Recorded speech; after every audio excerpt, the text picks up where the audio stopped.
Hi mga kaibon! Welcome back po sa channel natin. Ibon at iba pa sa mga hindi pa po wala nakasubscribe dyan, ano pang hinihintay nyo? Subscribe na po kayo at syempre po pakihit na rin po yung notification bell para updated po kayo sa mga bagong video na ina-upload natin mga kaibon. At syempre wag kalimutang i-like, share and follow din po yung FB page natin kasi dun po tayo nagbibigay ng mga updates tulad ng namibigay tayo ng itlog na fertile, inakay o ibon man mga kaibon o hindi kaya pag nagpaparaffle po tayo ang update po parating nasa FB page po natin.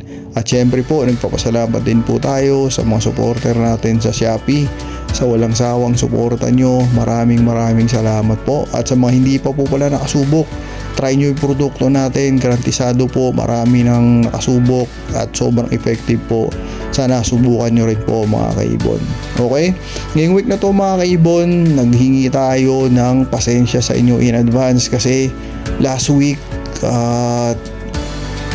sa ngayong week din po mga kaibon, sa Thursday, hindi po tayo naka-upload ng video kasi nga po mga kaibon, sobrang busy po. Busy sa opisina. At the same time po may dumating na mga kaibigan natin galing ibang bansa, bumili ng mga itlog dito, bumili ng ibon dito, tinulungan din po natin mga kaibon. Kaya napaka-busy po ng week natin mga kaibon for the past 2 weeks, 3 weeks. Napaka-busy po talaga kaya hindi na po natin maharap yung pag-upload ng video mga kaibon. Okay? At ngayon pala mga kaibon, announcement lang po to kasi nga po nag-announce tayo last time, di ba? Kung naalala nyo sa pinaka previous na video natin, nagsabi po tayo doon na mamimigay po tayo ng ibon sa mga followers natin sa TikTok kasi may TikTok account na rin po tayo mga kaibon.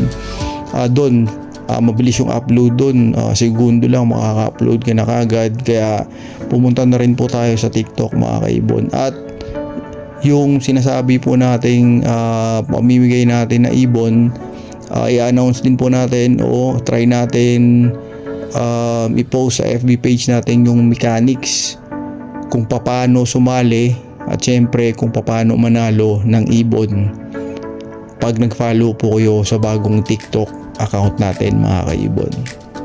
Okay? Ulit po mga kaibon, humihingi po tayo ng dispensa sa inyo kung hindi po tayo naka-upload ng video. Sana po next week hindi na tayo busy at maka-upload na po tayo ng video mga kaibon. Okay? God bless po sa pamilya nyo. God bless po sa lahat ng minamahal nyo sa buhay. Maraming salamat po sa pag-intindi at sa pagpatuloy na suporta mga kaibon. God bless po. See you next time mga kaibon.